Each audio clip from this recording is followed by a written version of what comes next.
오늘 첫 시간에는 결혼에 관하여 보고 둘째 시간에는 창세기 17장 앞부분을 보기로 하겠습니다. 고린도전서 7장 1절부터 5절입니다. 너희의 쓴 말에 대하여는 남자가 여자를 가까이 아니함이 좋으나 음행의 연고로 남자마다 자기 아내를 두고 여자마다 자기 남편을 두라. 남편은 그 아내에게 대한 의무를 다하고 아내도 그 남편에게 그렇게 할지라. 아내가 자기 몸을 주장하지 못하고 오직 그 남편이 하며 남편도 이와 같이 자기 몸을 주장하지 못하고 오직 그 아내가 하나니 서로 분방하지 말라. 다만 기도할 틈을 얻기 위하여 합의상 얼마 동안은 하되 다시 합하라. 이는 너희의 절제 못함을 인하여 사단으로 너희를 시험하지 못하게 하려 함이라. 아멘. 할렐루야. 오늘은 지난번에 창세기 16장에서 우리가 두 여자를 보았고 또 여자에 관하여 보았고 그에 이어서 연관됨으로 결혼에 관하여 보고 창세기 17장으로 들어가기로 하겠습니다. 그래서 오늘 첫 시간에 보는 결혼에 관한 문제는 창세기 16장의 부록이라고 말할 수 있겠습니다. 여자와 또 두 여자에 관하여 봤으므로 우리들이 결혼에 관하여 이 기회에 보기로 하는 것입니다. 결혼은 지난번에도 말씀드렸듯이 남자와 여자가 장성하여 결혼하는 것은 이 땅에서 우주적인 그리스도와 교회의 연합을 예표하는 것입니다. 그래서 우리가 이 땅에서 결혼 문제를 대면할 때 우리들이 항상 결혼 앞에서는 그리스도와 교회의 연합을 여러분들이 연상시켜야지 이 땅에서의 결혼이 참된 결혼, 또 결혼의 의미를 바로 알고 또 결혼을 바로 하고 결혼 생활을 성공적으로 할 수 있고 또 그것을 통하여 그리스도와 교회의 연합을 온전히 이룰 수 있다는 것입니다. 오늘 하나님께서 말씀하시기를 남자는 자기 아내를 두고 여자는 자기 남편을 두라. 그렇게 말씀하셨어요. 이게 보편적인 명령입니다. 그러나 특별한 경우에는 서원하여 결혼하지 않을 수도 있습니다. 할렐루야. 그래서 우리는 결혼은 보편적인 하나님의 명령이면서 하나님께서 정하신 것이며 결혼을 하면 가정이 세워집니다. 결혼을 하지 않을 때는 결혼을 하면 새로운 가정이 세워지는 것이므로 이 하나님께서 세워주신 가정은 아담과 하와로부터 시작하여 이 땅에서 특별하게 계획하신 하나님의 축복입니다. 이 세상에는 많은 이렇게 단체들, 모임들, 집단들, 국가도 있고 회사도 있고 많습니다. 그런데 가정과 교회 이 두 가지만 하나님께서 직접 세우신 것이 할렐루야. 아담과 하와를 지으시고 두 사람을 연합해서 부부가 되게 하신 하나님께서는 그 이후에 남자는 아내를 두고 여자는 남편을 두어 하나님의 축복을 받는 또 함께 둘이 같이 하나님의 은혜를 받고 구원받는 가정을 이루라. 그럼으로써 그리스도와 교회의 연합을 이 땅에서 이루고 또 육신 안에서 이루라 하는 것이 하나님의 뜻입니다. 그래서 이제 결혼을 하고 나면은 어떻게 되는가 하면 결혼하기 전에는 처녀나 총각들이 제법 자유로워요. 결혼 후에는 하나님의 명령이 뭔가 하면 너는 결혼하고 난 뒤에는 네 몸을 네가 주장하지 못한다. 이게 이 법칙을 알지 못한 사람이 결혼하면은 이 결혼 자체가 완전히 엉망인 결혼이 돼버려요. 처녀나 총각이 결혼을 할 때는 나는 결혼하면은 내 몸은 내 몸이 아니라는 걸 알고 시작을 해야 돼요. 결혼하고 난 뒤에도 어떤 사람들이 남편 보고 나 간섭하지 마시오. 아내 보고 내가 바깥에서 일을 하는데 네 간섭하지 말라. 라든지 또 무슨 결정을 하는데 당신 멋대로 하고 난 내 멋대로 하자. 이거는 완전히 결혼 자체의 의미도 모르고 결혼한 애기보다 더 못한 결혼을 차라리 안 하는 게 나은 그런 결혼이. 그런 결혼은 처음부터 벌써 너무 수준 이하고 세상적인 것보다 더 수준 이하기 때문에 그 결혼은 거의 실패하고 맙니다. 주님께서 뭐라고 말씀하시는가 하면 너 결혼하면은 네 몸을 네가 주장 못한다. 상대방이 네 몸을 주장하는 거야. 이 말은 무슨 말입니까? 결혼을 하면은 이제는 상대방을 위하여서 우리가 내 자유를 희생한다. 그런 뜻입니다. 그래서 예를 들어봐요. 결혼을 했는데 남편이 원할 때 아내는 남편 옆에 있어줘야 돼요. 또 아내가 원할 때 남편은 아내로 하여금 남편을 통하여 만족하고 누릴 수 있도록 남편도 역할을, 의무를 감당을 해줘야 돼요. 그래서 요즘에 결혼이 너무 하나님께서 보시기에 타락한 것이 뭐냐? 정략적인 결혼, 경제를 목적으로 한 결혼, 엄난의 목적으로 한 거. 성경에도 보면은요, 결혼이 나쁜 결혼이 많이 있습니다.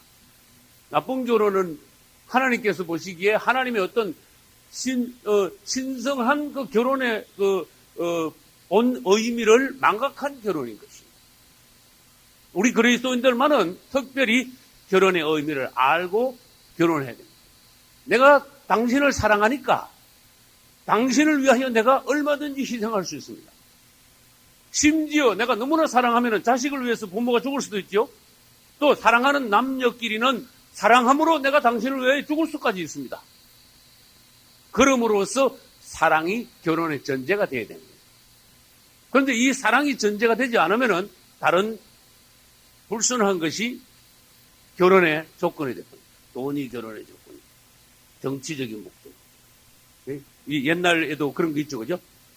무슨 대감하고 무슨 대감하고 이렇게 서로 사이좋게 하다 보니까 자식들끼리 미리 어릴 때부터 벌써 이렇게 뭘 맺어놓고, 그 다음에 또 요즘도 사회적으로 보면 그래요. 어떤 재벌 집안하고 어떤 재벌 집안하고 이렇게 상업적인, 정치적인 목적으로 또 결혼을 시키는 그런 게 있습니다. 하나님께서 보시기에는 좋지 않은 거예요. 결혼의 전제 조건은 딱 하나입니다. 사랑입니다. 할렐루야. 사랑 없이, 사랑이 부족한 상태에서 결혼하는 것은 말하자면 하나님께서 정해놓으신 이 신성한 결혼을 모독하는 거예요. 그리고 그 사랑이 실패해도 자기는 하나님 앞에서 아무 할 말이 없게 됩니다. 그래서 결혼하고 난 이후에는 우리는 서로가 자기의 몸을 주장하지 못한다. 4절 보겠습니다. 다시 7장 4절. 아내가 자기 몸을 주장하지 못한다. 오직 그 남편이 하며 남편도 이와 같이 자기 몸을 주장하지 못하고 오직 그 아내가 하나니.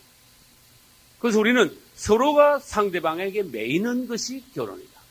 이 매임은 억지로 매임이 아닙니다. 사랑함으로 내가 죽을 수까지 있는데 당신을 위해서 내가 매이는 것은 행복한 매임이다.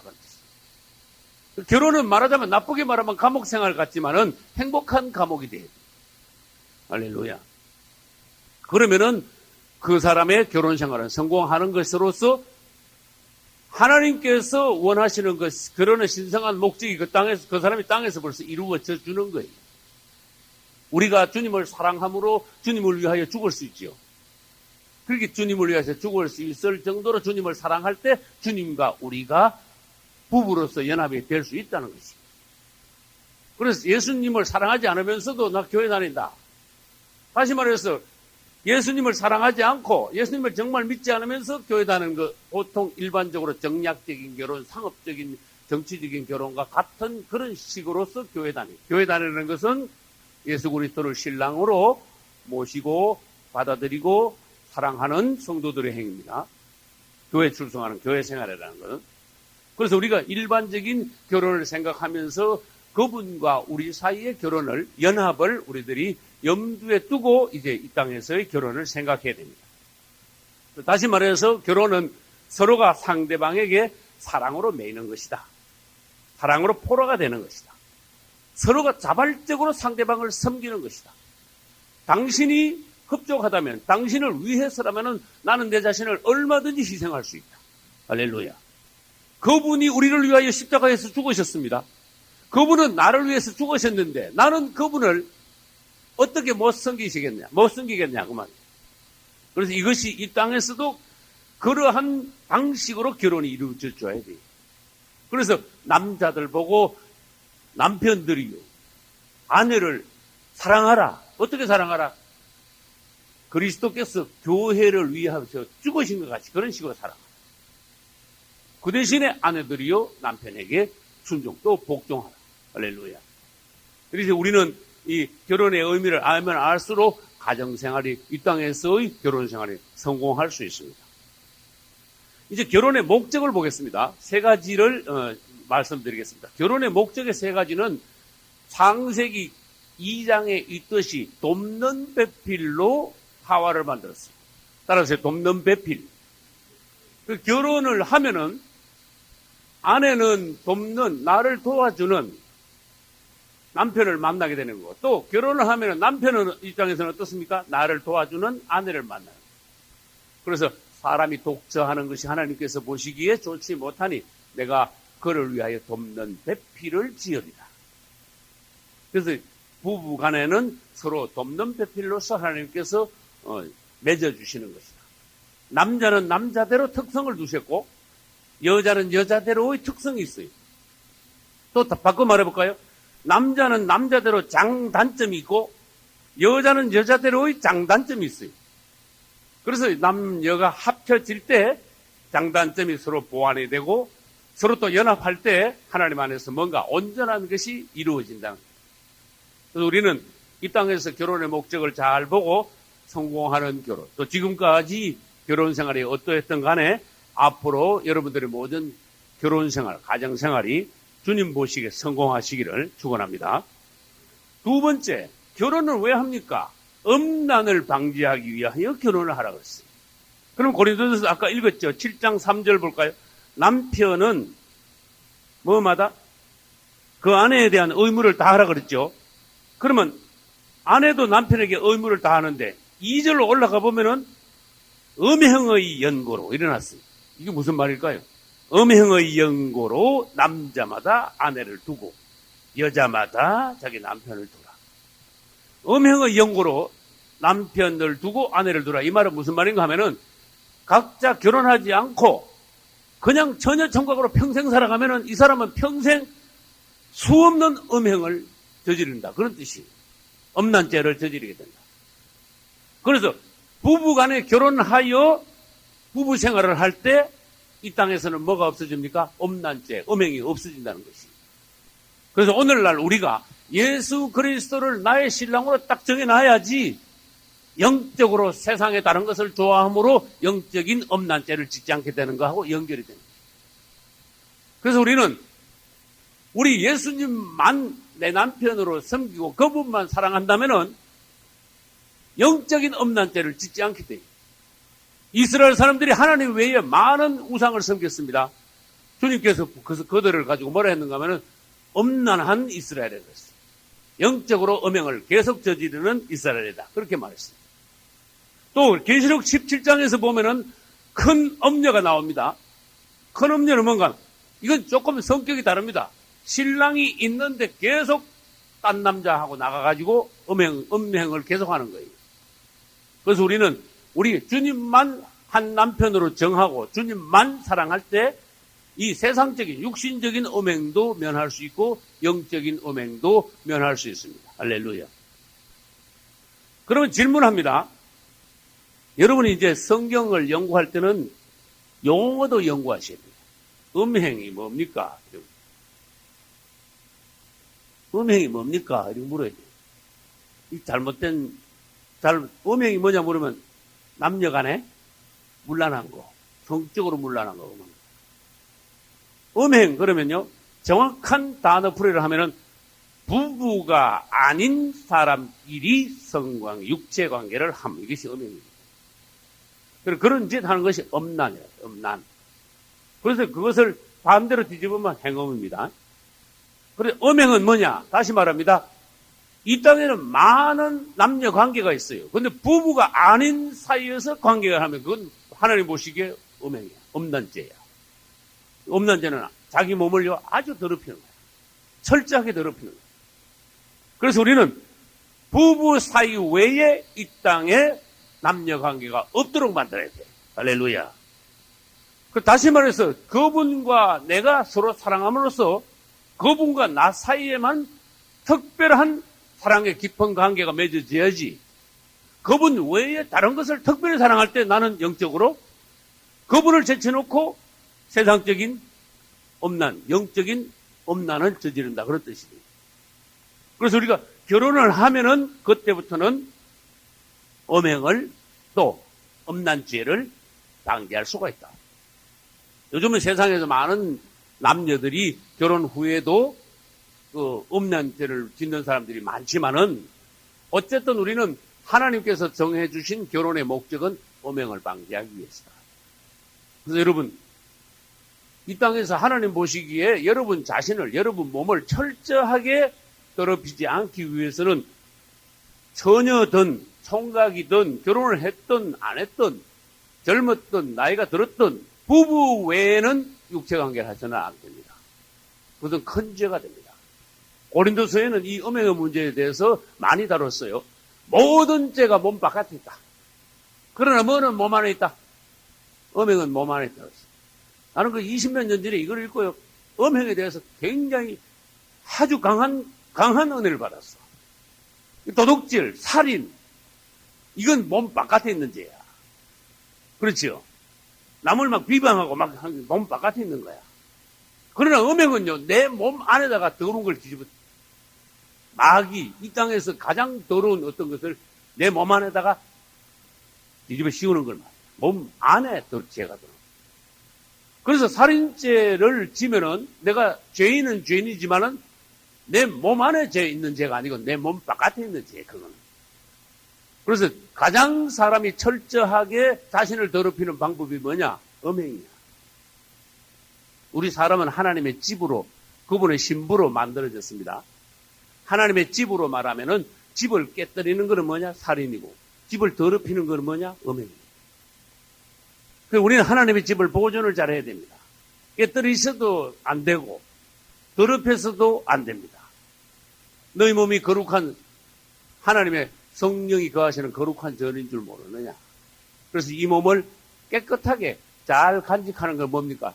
우리 신랑 예수님하고만 사랑하면은 우리가 거룩한 성도로서 우리 자신을 지킬 수가 있어요. 할렐루야.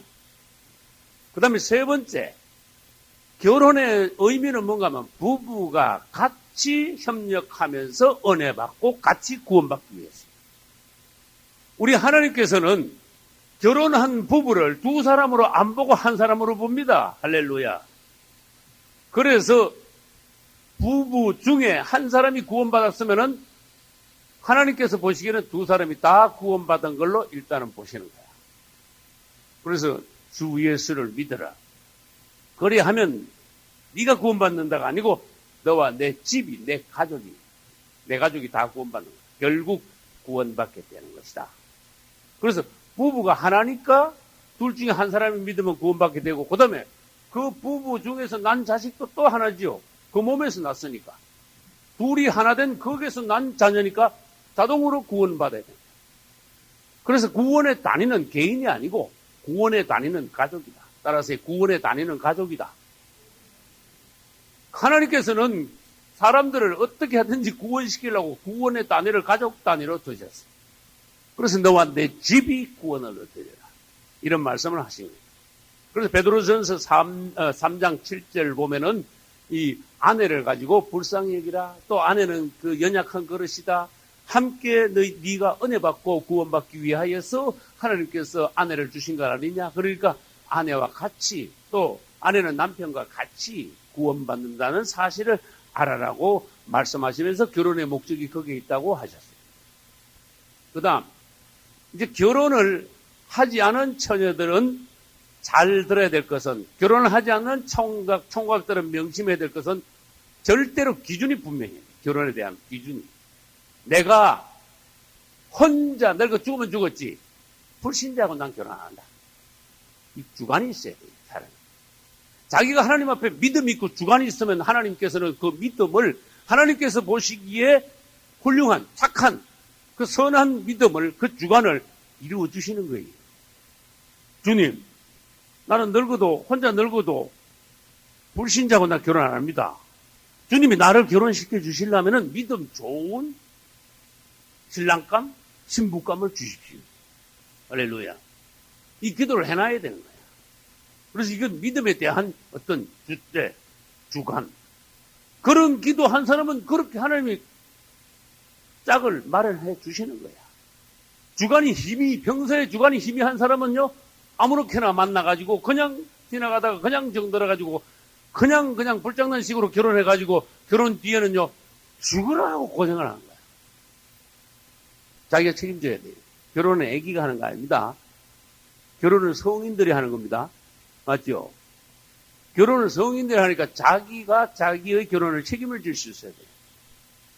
그래서 우리는 최소한 하나님 앞에서 좋은 결혼을 하여 아브라함과 같은 믿음의 가문을 일으켜서 우리 가정을 통하여 하나님의 큰 역사가 빨리 일어나도록 해야지, 그냥 불신자하고 결혼해가지고 그거 전도시키는 데만 평생 걸리고 그거 그냥 힘 다 빼고 속 다 상하고 그냥 세월 다 보내고, 이거 손해야.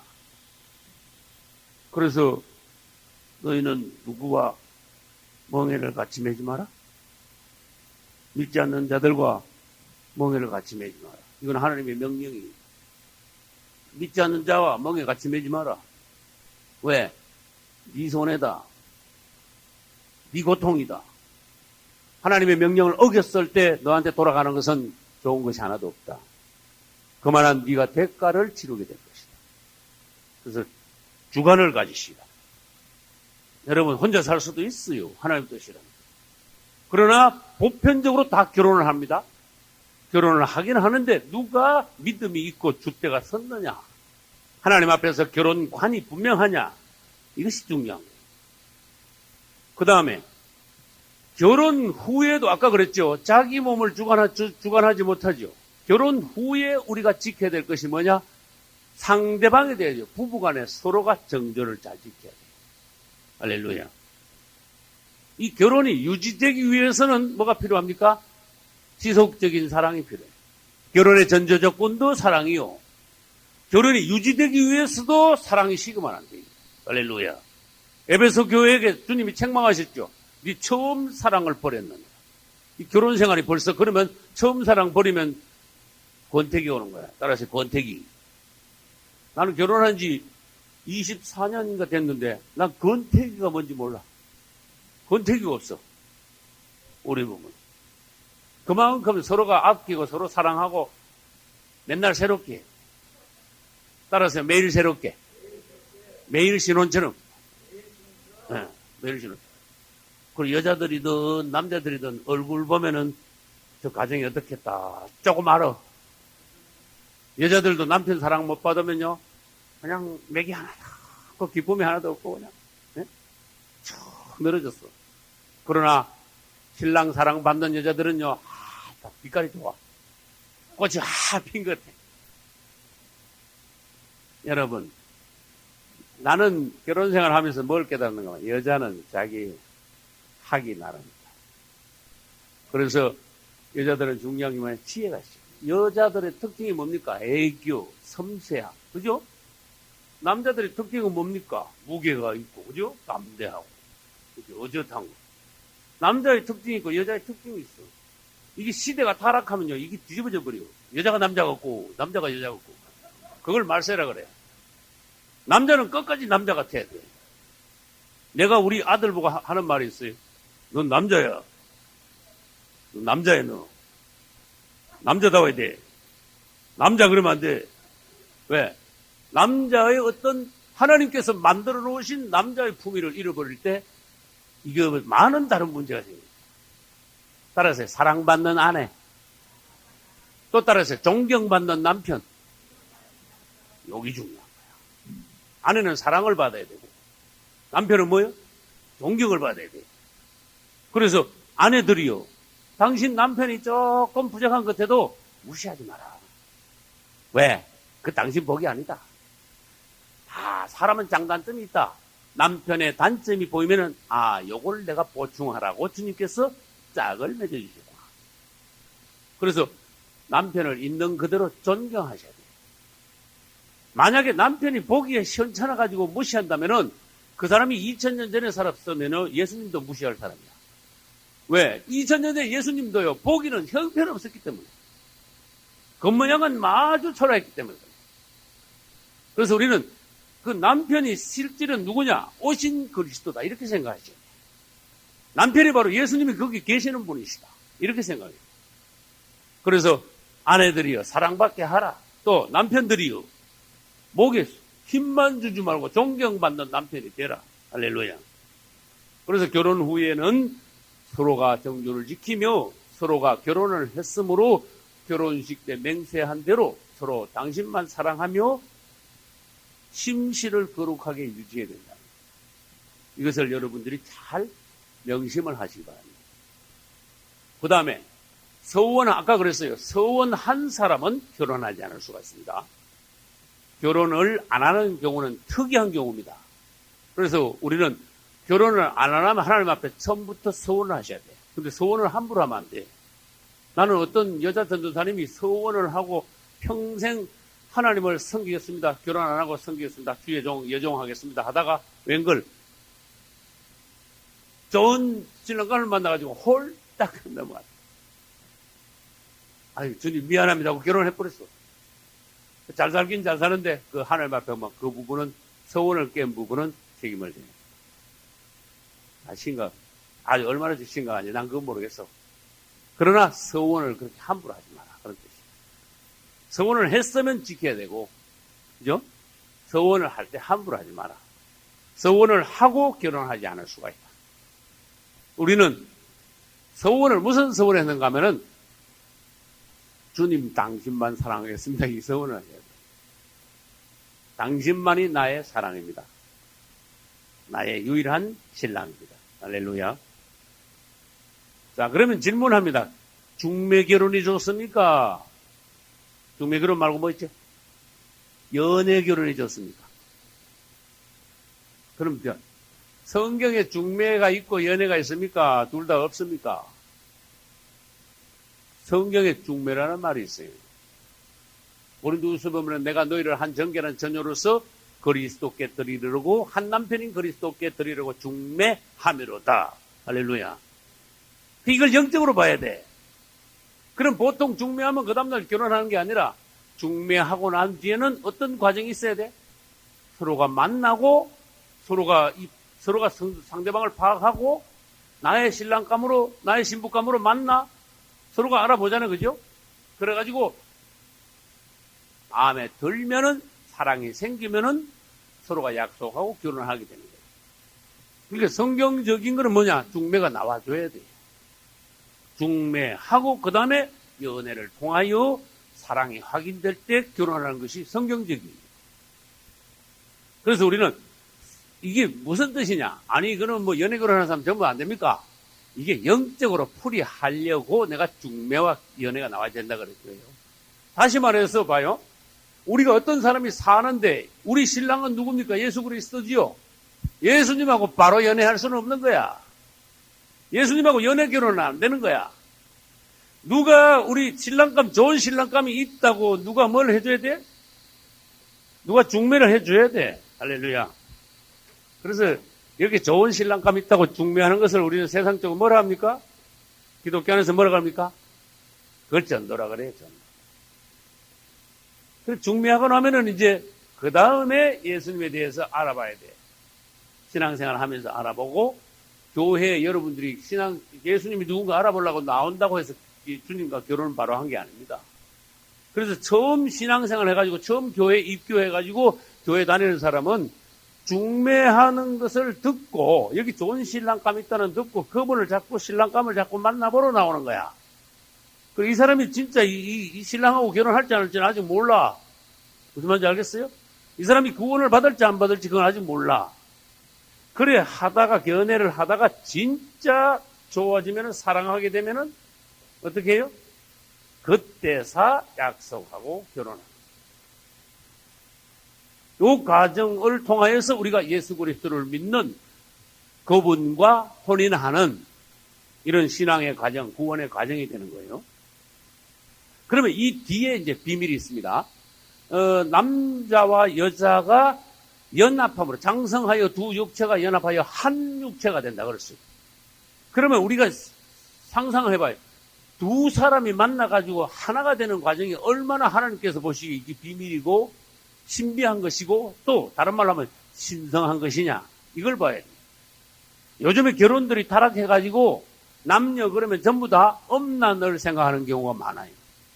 그리고 타락된 남녀관계, 타락된 결혼, 실패하는 결혼 이런 경우가 많아요. 그러나 우리가 그리스도와 우리의 연합을 생각하면서 결혼이 얼마나 신성해야 되느냐 그 결혼의 행위, 결혼의 과정이 얼마나 신성해야 되느냐. 이것을 우리들이 잘 생각해야 돼요. 결혼하고 나면은, 자, 결혼식 하고 나면 어떻게 되죠? 동거에 들어가. 알아서요, 동거. 동거는 같이 사는 거야. 결혼하기 전에는 같이 못 살아. 그리고 결혼을 하고 난 뒤에 동거를 해야지, 결혼하기 전에 동거하면 안 돼. 무슨 말인지 알겠죠? 이건 자기 양심이 벌써 찔러. 결혼하기 전에 남녀가 동거를 하면은 그건 불법이야. 그래, 뭐든지, 어쨌든, 아무리 간단한 혼인식이라도 혼인식을 하고, 그 다음에 동거를 해야 돼. 이게 세상이 정해놓은 법이고, 그 다음에 우리 양심에 저촉되지 않는 양심의 법이에요. 그래서 결혼을 딱 하고 나면은요, 천하가 인정하는 부부야. 그러니까 그 부부는 동거 안 하면 도로 이상해져, 이제는.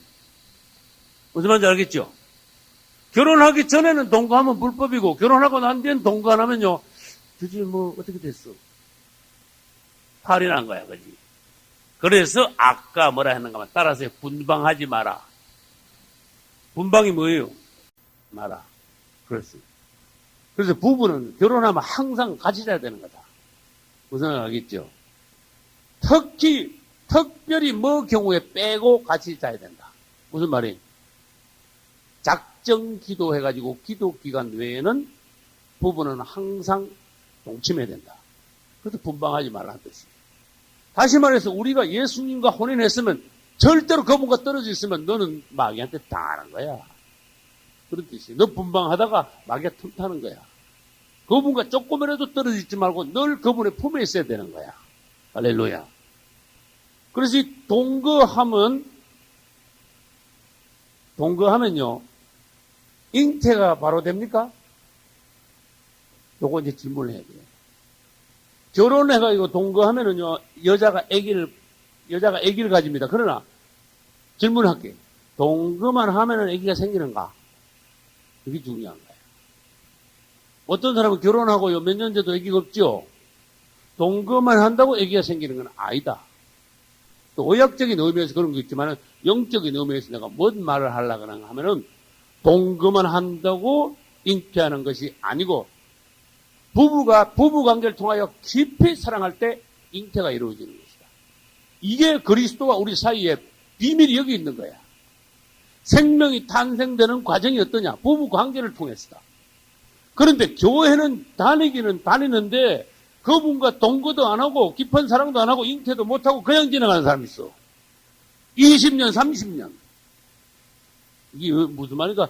영적으로 굉장히 잘 알아들어야 돼요. 그래서 어떤 사람이 10년, 20년, 30년 교회 다녀도 영적으로 잉태 못한 사람이 있어. 이스라엘 여자들로 말하면 무슨 여자다? 애기 못 낳는 여자. 그런 뜻이야. 영적으로 잉태 못하여 영적으로 애기를 못 낳는 여자들이 오늘날 기독교는 너무 많다. 그런 뜻이야. 그래서 다시 말합니다. 이스라엘 여자들이 시집가서 애기 못 낳으면 무슨 어떤 여자로 취급해요?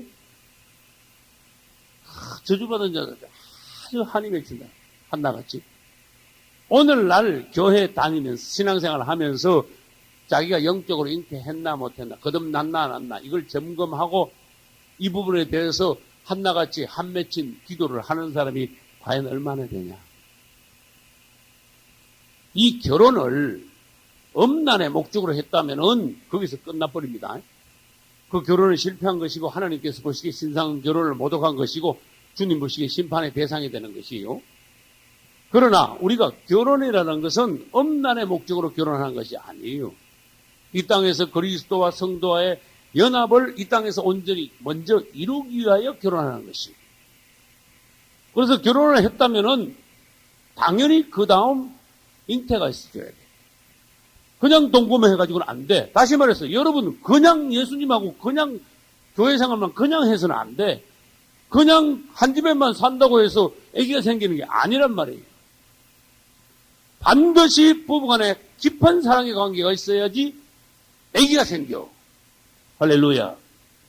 그래서 여러분이 그분과 아주 깊은 관계까지 들어가기 전에는 여러분이 거듭나지 못한다는 거예요.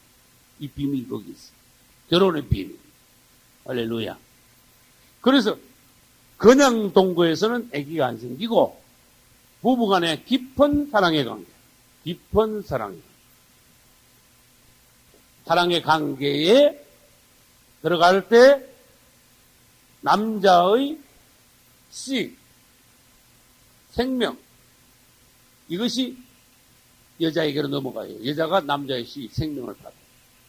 둘이 사랑하지 않으면은, 그것도 깊은 사랑을 하지 않으면은 잉태할 수 없어요. 생명을 받을 수 없어요. 그래서 이것을 여러분들이 영적인 법칙에 적용할 수 있다면은, 영적으로 거듭나는 것이 뭐구나. 영적으로 거듭나는 어떤 순서, 절차가 뭐구나. 내가 영적으로 실제로 거듭났냐, 안 났냐, 이것을 점검할 수 있다는 거예요. 그리고 잉태하고 나면은, 그 다음에 이제 해산을 합니다. 출산. 성경은 이 해산, 출산의 문제를 말씀하시죠. 해산할 때까지는, 따라서 해산의 고통. 해산에는 고통이 따른다고 했어요. 그리고 여자에게 창세기 3장에서 내가 너에게 잉태하는 고통을 크게 더하리. 이 하나님께서 정해주신 길이야. 사람이, 여자가 아이를 낳기 위해서는요, 잉태하는 고통을 크게 하나님께서 더해주셨어. 조금만 퍼가지고 아기를 놓는 게 아니야. 그래서 이 해산의 고통을 통하여서 아기를 낳을 때 출산하고 난 뒤에는 아기 낳은 기쁨으로 해산의 고통이 다 어떻게 된다? 다 잊어버린다 그랬어. 이게 영적인 법칙이 적용이 되죠. 우리가 영적으로 거듭나기 위해서 해산은 영적으로 거듭나는 거예요. 새 생명을 탄생시키는 거예요. 그래서 내가 거듭나기 위해서는 뭐가 있었느냐? 영적인 해산의 고통이 따라줘야 되는 거예요. 예수 믿고 그냥 믿어가지고는 이 사람이 영적으로 해산이 이루어질 수 없어요. 거듭남이 일어날 수가 없어요. 그래서 영적인 해산, 새로 거듭남을 위해서는 우리가 영 안에서 큰 고통이 따르고, 그 다음에 그 뒤에 온전히 우리가 거듭난 뒤에는 그 거듭남의 기쁨, 출산의 기쁨으로 그 이전의 모든 고통을 다 잊어버리게 됩니다. 할렐루야. 여러분들이 이런 결혼의 과정을 통하여서 이 결혼하고 그 다음에 해산할 때까지요, 이런 과정을 통하여 여러분 자신이 온전히 거듭날 수 있기를 축원합니다. 이제 성경에는 이혼 문제를 다루었을까요? 안 다루었을까요? 성경에 이혼이라는 단어가 있습니까? 없습니까? 있습니다. 그 이혼이라는 단어, 이 세상에서 부부가 살다가 이혼하는 문제를 우리는 또 뭐와 연결시켜야 돼요? 이 영적으로 연결시켜줘야 돼요. 우리는 그리스도와 결혼하고 난 뒤에 절대로 이혼하면 안 돼. 그분 놓치면은요, 우리 지옥 가는 거야. 그분하고 이혼하면 절대로 안 돼. 그런데 성경에 뭐라고 하면, 너 이렇게 하면 이혼 당하는 거야. 이런 말씀 하셨어요. 그게 뭔가 하면은 이혼의 유일한 원인, 그것은 뭡니까? 엄행이야. 이 살림을 못하거나 인물이 못생겼다거나 친정이 형편없다거나 뭐 이런 거 다 이혼의 사유가 안 돼.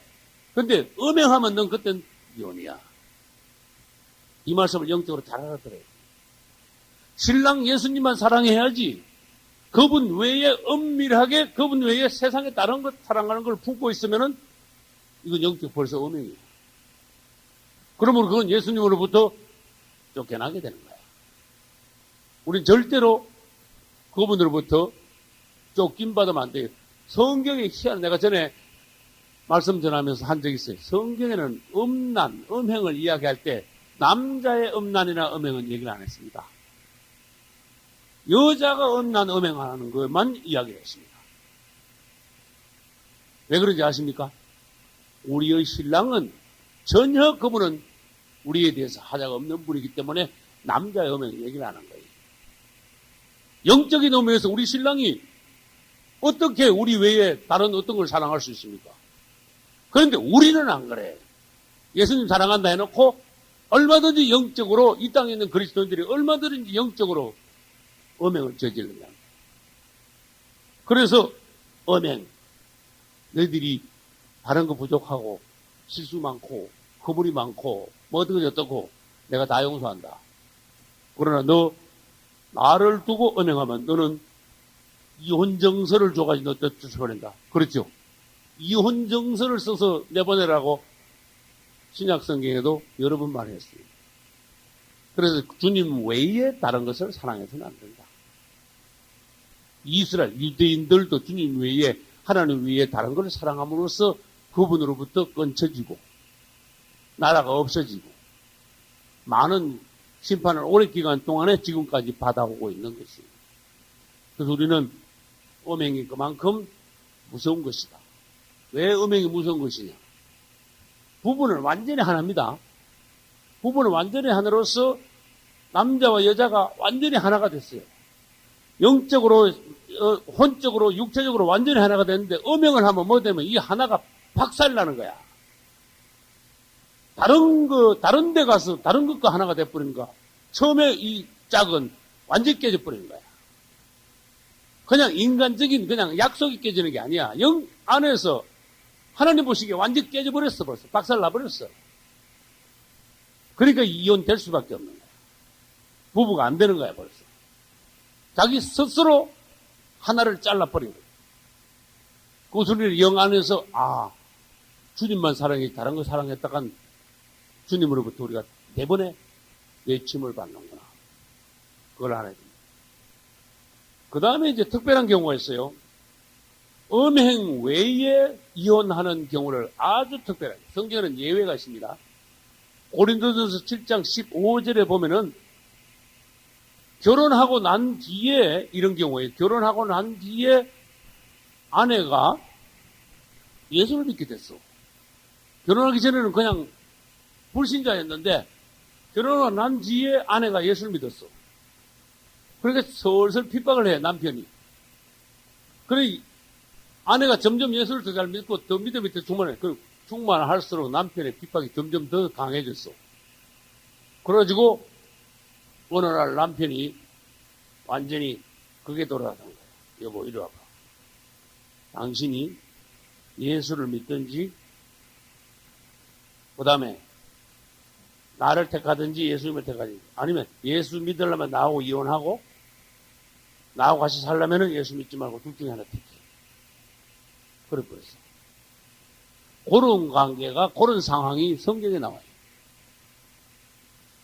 믿지 않는 남편이 아내가 예수 믿는다는 이유로 갈리고자 하면은 네가 예수 버릴 수는 없다냐. 그러면 그때 정식으로 얘기해라. 나는 당신이 예수 믿으면은 갈리자 그러면 갈릴 수밖에 없습니다. 그때는 하나님께서 이혼을 허락하신다. 그렇게 말씀하셨어요. 그러면 그 부분을 한번 보겠습니다. 고린도전서 7장 아까 읽었죠. 15절 혹 믿지 아니하는 자가 어떻게 하거든? 갈리거든 갈리게 하라. 갈라서고자 하면은 갈라서라. 할 수 없다. 네가 남편이 그런다고 해서 아유 알았어 나 내일부터 예수 안 믿을게요. 그 소리는 할 수 없잖냐. 무슨 말인지 알겠죠? 그래서 우리는 처음부터 믿는 이들끼리 결혼해야 되고 그 다음에 믿고 난 뒤에 예수 믿게 되었다 해도 상대방을 잘 설득시키고 그죠? 눈물로 기도함으로써 뭔가 그 지경까지 가게 되지 않도록 해요. 할렐루야. 근데 반대예요. 당신이 예수 믿어도 내가 허락하면서 당신하고 헤어지지 않기를 원합니다. 상대방이 서로가 그렇게 말하는 상대방이 있다면은 이혼해서는 안 된다. 그렇게 말합니다. 다시 말해서 아까 처음에 말씀드렸어요. 아내가 예수 믿음으로써 남편을 하나님께서는 한 몸으로 봐. 결국은 같이 구원시키려고 하나님 작정하겠어요. 남편이 예수 믿음으로써 믿지 않는 아내도 한 몸으로 봐. 한 사람으로 봐. 결국 남편을 통하여 아내가 구원받고 아내를 통하여 남편이 구원받는 그런 법칙을 하나님께서 정해놓으셨으므로 같이 살려고 하면은 얼마든지 같이 살아요. 주님께서 그렇게 말씀하셨어요. 할렐루야. 그 다음 성경에는 재혼 문제가 있습니까? 없습니까? 재혼이 있어요. 이 재혼 문제도 영적으로 봐야 돼요. 그리고 이혼을 한 사람 또는 살다가 이혼하지 않았는데 반대로 살다가 상대방이 죽으면 남자는 뭐가 돼요? 호레비가 되고 여자는 갑자기 과부가 되죠. 이혼을 하면은 이혼남, 이혼녀가 돼요. 그러나 상대방이 죽으면은 과부가 되거나 호레비가 돼요. 아무튼 이혼을 살아있는 상태에서 이혼을 했거나 상대방이 죽음으로 혼자가 됐을 때 하나님께서는 재혼할 수 있다. 그랬어요. 그러나 너 조심해라. 음행 저질러가지고 버린 여자 그거 데려오지 마라. 무슨 말인지 알겠죠? 버리운 여자 그 데려온 거는 그렇지 못해. 그 잘못해가지고 음행해가지고 버린 여자 그거 좋다고 데려가면 너한테 이거 좋겠냐? 한번 풀어볼까요? 또 음행하지 않겠냐? 그렇습니다. 그 다음에 봐요.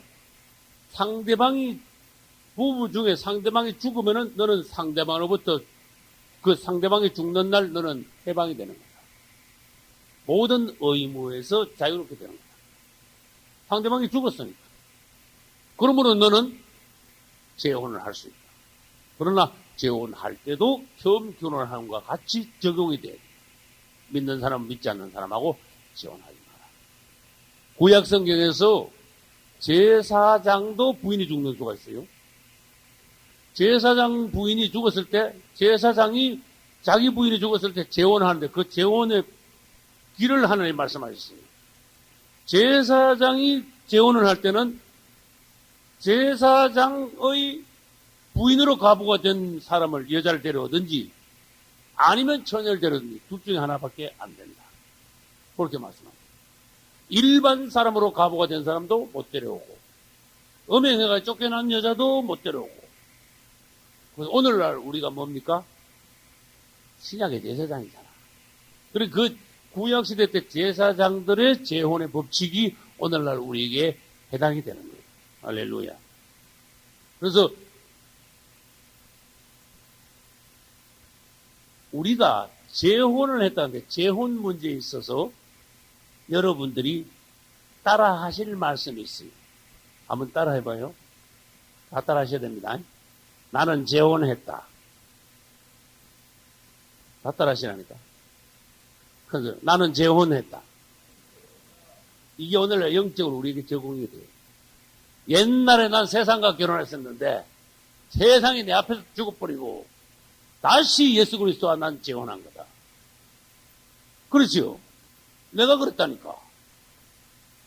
다들 보면은요, 세상을 사랑해. 그러다가 어느 날 그분이 내 앞에 오심으로 세상 내 앞에서 죽어버리고 그분과 재혼하는 거예요. 그래서 이제는 또 3호는 못해. 재혼까지는 해서 이제 3호는 못하는 거야.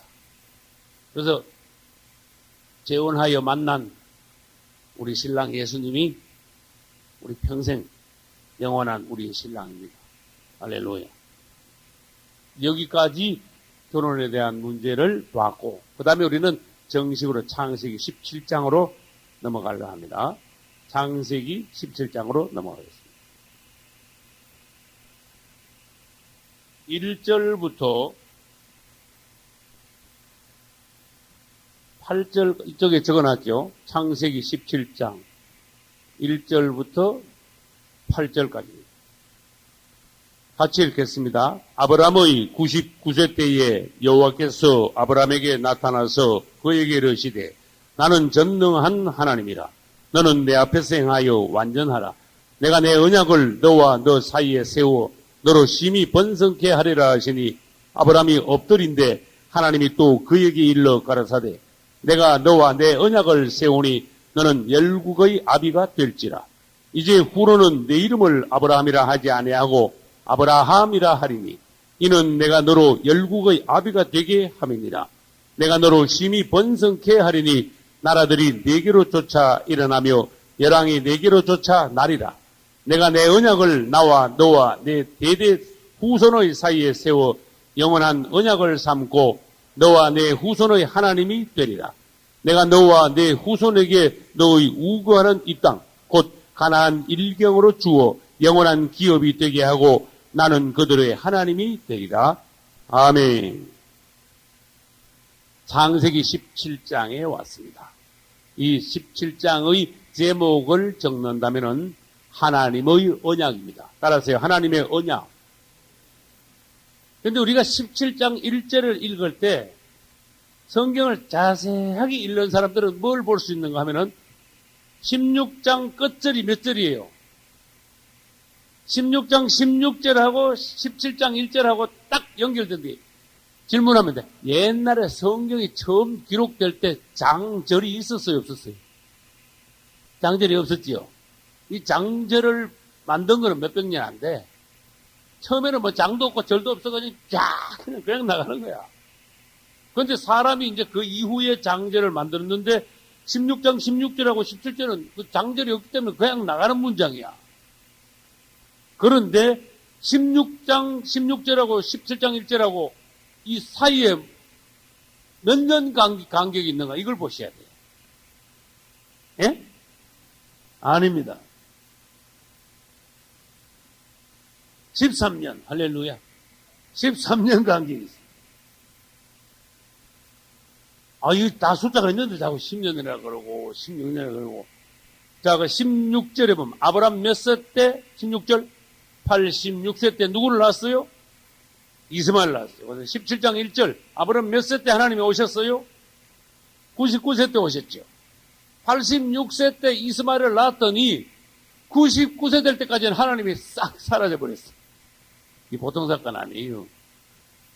그냥 우리가 간단하게 딱 넘어가서 그렇지, 아브라함 실제로 여러분이 아브라함이라고 생각해봐요. 하나님하고 계속 하나님이 오셔가지고 말씀하시고 약속하시고 축복하시고 위로하시고 인도하시고 이렇게 말씀하시다가 갑자기 이스마엘 낳고 난 뒤에 싹 사라지셨어. 하나님. 다시는 안 보여. 안 나타나시. 아무 말씀도 없어. 몇 년 동안. 이 보통 기간이 아니에요. 13년 동안 하나님이 안 나타났어. 다시 말해서 오늘날 13년 동안 성경도 못 읽고 기도도 못하고 하나님의 말씀도 없고 계속 그래봐. 사람 답답해 죽지. 그게 무슨 신앙생활입니까?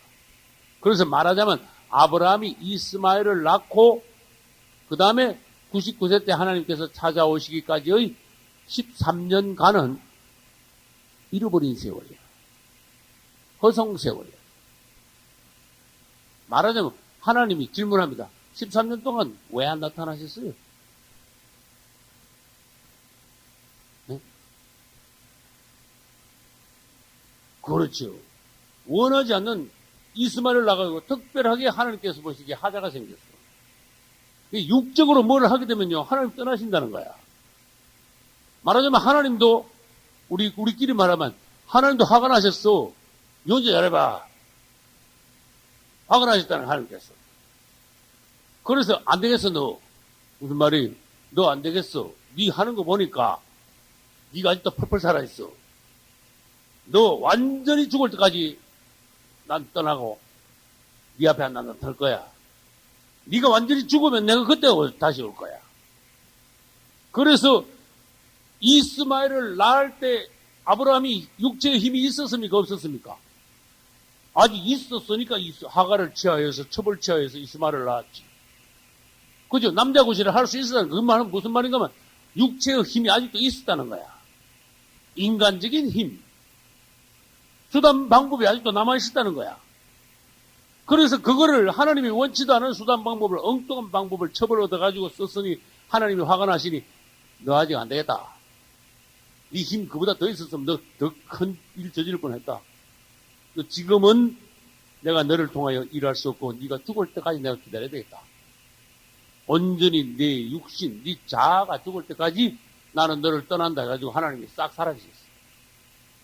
13년 동안 하나님이요 아브라함을 이렇게 보고 계셨어요. 그것은 마치 누구를 보고 계신 것과 같은가 하면은 모세가 40세 때 민족을 구한다고 일어났다가 뭐 했다? 사람만 때려잡았죠. 그렇게 하나님을 야, 너 지금 한다고 일어났지만 너 지금 일 계속 지금 너 계속 사람 때려잡을 거야. 너 안 돼. 그래 하나님이요 모세를 도망가게 만들었어요. 미디안 광야로. 그리고 난 뒤에 하나님이 모세를 몇 년 동안 가만히 두고 보셨는가 하면 40년 동안 모세를 보고만 계셨어. 힘이 다 빠지가냐 안 빠지가냐. 근데 모세는 아브라함보다 조금 더 일찍 힘이 빠졌어. 몇 세에 힘이 다 빠졌어요? 80세에 힘이 다 빠졌어. 근데 아브라함은 보니까 80세에 힘이 안 빠져. 85세에 가가지고요, 아직도 힘이 안 빠져가지고, 85세에 첩을 들여가지고, 86세에 누굴 낳았어요? 이스마엘 낳았어요. 야, 나 한참 남았다, 아직. 그러니까 싹 사라지셔가지고, 한참 들여다보고 계시는데, 99세가 되니까 아브라함이 힘이 쭉 빠진 거야. 할렐루야. 힘이 빠진 건 좋은 거다. 아, 내가 생각하기에 나는 완전히 죽었다고 생각하면 그거 괜찮은 거다. 하나님 없이 하나님이 나와 함께 하시면은 그분이 내 안에서 성령의 능력으로 뭔가 하시면은 그거야 모든 것을 할 수 있겠지만은 여러분들 사람이 뭘 하면요 하나님 제쳐놓고 자기가 하는 경우가 막 앞에 나서서 하는 경우가 굉장히 많다니까. 어떤 사람이 뭘 할 때 이거 내가 하는 거냐 주님이 내 안에서 하시는 거냐 주님이 시작하신 거냐 내가 이거 시작한 거냐 요걸 판단을 할 줄 알아야 돼. 근데 많은 사람들이 하가를 취하여서 이스마엘을 낳는 거야. 내 멋대로 내 힘으로 하는 거야. 그렇게 시행착오를 통해서 하나님께서 뭘 가르치는 거야? 너 네 힘으로 해가 되는 게 아니야. 너 힘을 빼. 따라서 힘을 빼. 네가 힘을 빼야 주님이 힘을 쓰실 수가 있는 거야. 이거 가르치는데 주님이요 우리 인생에서 이거 하나 가르치는데 많은 세월을 들이시는 거야. 근데 이걸 빨리 깨달으면요, 하나님의 일이 그만큼 빨리 진행이 돼. 우리가 육체의 힘을 쓰면 쓸수록 하나님의 일은 지연이 돼. 모세는 40년을 지연시켰고, 아브라함은 13년을 지연을 시켰어요. 허송세월 그냥 날려버린 거야. 그런데 하나님께서 보시기에 99세가 되니까 이렇게 보니까 힘 다 빠졌어. 완전히 남자구실, 완전히 끝나서 자기가 자기 자신을 죽은 고목나무로 취급해. 아브라함이. 사라는 벌써 옛날에 생애가 끝났고. 그래서 하나님이 이제는 뭔가 좀 됐구나. 그래서 사람이 끝날 때 하나님은 시작하시느니라. 할렐루야. 그래서 우리는 하나님 앞에서 내가 끝났다는 나는 더 이상 못한다는 이 체험이 있어야 됩니다. 할렐루야. 이 자아의 힘이 내 힘이 나오지 않는 하나님께서 내 안에서 이제는 내가 아니요. 할렐루야. 갈라디아서 2장 20절. 내 안에 그리스도께서 하신 거예요. 내가 아니다. 내가 아니다. 그래서 하나님께서 99세에 아브라함에게 오셔가지고 이제 드디어 축복을 말씀하시는데 언약을 하셔요. 아브라함 75세에 부르실 때 하나님이 벌써 약속을 이것저것 하셨어 벌써. 근데 약속을 처음에 들을 때는요, 그 약속이 확신이 가고 생생해. 근데 세월이 지나면서 약속이 희미해졌어. 이 생각, 저 생각이 막 들어와, 인간적인 생각이. 그래가지고 10년 지나니까 더 이상 못 참겠어. 전에 말씀드렸죠. 인내가 바닥이 난 거야. 그래, 하나님은 여러분이 어느 정도 참을 수 있는가? 여러분 각자 개인을 시험하십니다. 어디까지 가야 우리의 인내가 바닥에 나는가? 이걸 시험을 하십니다. 그래서 하나님 앞에서 우리 자신들이 자꾸 드러나는 거야. 너는 거기까지야. 네 그러건 일만 해. 봐, 너 보통 때는 안 그런데 네 일이나 하니까 이렇잖냐. 그래, 각자 자기 자신이 하나님 앞에서 드러나게 만들어. 말하자면 실토되는 거야. 본성이 탄로가 나는 거야. 평소 때 신앙생활 잘하는 거 없고 부부간에도 서로 계속 웬걸 일 터지니까 본색이 드러나는 거야. 그게 자신이 탄로 난다는 거야, 그게. 베드로도 예수님 3년 반 따라다닐 때 믿음 좋고 무리를 걷는 것 같고 혼자 당하는 거 믿음 다 좋은 것 같고 전부 다 버려지려도 나는 절대로 안 버린다 야단 났어 지금. 근데 웬걸 주님 붙잡히니까 도망가 버렸어. 이건 드러난 거야. 그 다음 너 예수 제자지? 아니다. 자기 자신이요 혼자 육신의 몸 살려고 거짓말까지 하는. 네가 어떤 상황에 도달하면 네가 어느 정도냐 탄로가 난 거야. 우리 자신은 드러난다. 드러나는 건 좋은 거예요. 그래야 우리가 교만하지 않아요. 우리 자신을 안다는 것은 좋은 거예요. 그래야 우리가 하나님 앞에서 실토를 하게 돼. 베드로같이 고백을 하게 돼. 맞죠? 그래서 우리 자신이 하나님 앞에 깨어짐으로 그 다음에 하나님이 내 안에서 역사하실 수 있는 단계가 되는 거예요. 이 아브라함은 99세 돼가지고 어떤 실토가 나는가? 나는 이제 죽은 몸이다. 자기 입에서 실토가 나왔어요. 아무리 생각해도 자기는 이제 죽은 몸. 80세 때 모세도 마찬가지요. 맞죠? 하나님께서 부르실 때 난 절대로 못합니다 그랬어. 4번, 5번이나 거절했어요. 왜? 전혀 자신이 없기 때문에. 그러니까 40세 때는 모세가 하려고 해도 너 하지마 하고 쫓아냈는데 80세 때 난 전혀 못합니다. 계속 거절하니까 그건 된 거야. 그러면서 하나님이 끝까지 모세를 불러서 역사를 하신 거예요. 할렐루야. 그래서 하나님께서 보시기에 아브라함이 완전히 죽은 사람 같다고 자기 자신이 인정할 때 주님이 오셔가지고 약속을 하시는 거예요. 너 옛날에 내가 약속했는데 네가 인내가 바닥에 나가지고 이러저러 했잖냐. 그 내가 한 약속을 이제 다시 확증한다. 주님 그 말씀하셨어요. 약속을 했는데 네가 못 믿었으니까, 못 믿고 딴짓을 했으니까 내가 그 약속을 다시 확실하게 그 약속을 내가 너에게 확정한다. 그래서 약속하고 난 뒤에 손가락도 걸고 도장도 찍고 막 이러죠. 말로만 약속하니까 잘 안 되니까 막 손도 걸고 도장도 찍고 막 그러죠. 심지어 막 문서도 찍고 막 이러죠. 공정도 하고 막 이러죠. 그래 하나님이 오셔가지고 너하고 나하고 공정하자 이런 식이야. 너 약속을 확실하게 하면 돼. 왜? 너 내 약속을 못 믿고 딴짓했잖냐. 나는 한 번 약속한 것이 틀림없다. 그러나 네가 나를 못 믿었다. 오늘 다시 약속하는데 이제는 말로 하지 않겠다. 이렇게 된 거야. 지금. 상황이 이렇게 된 거예요.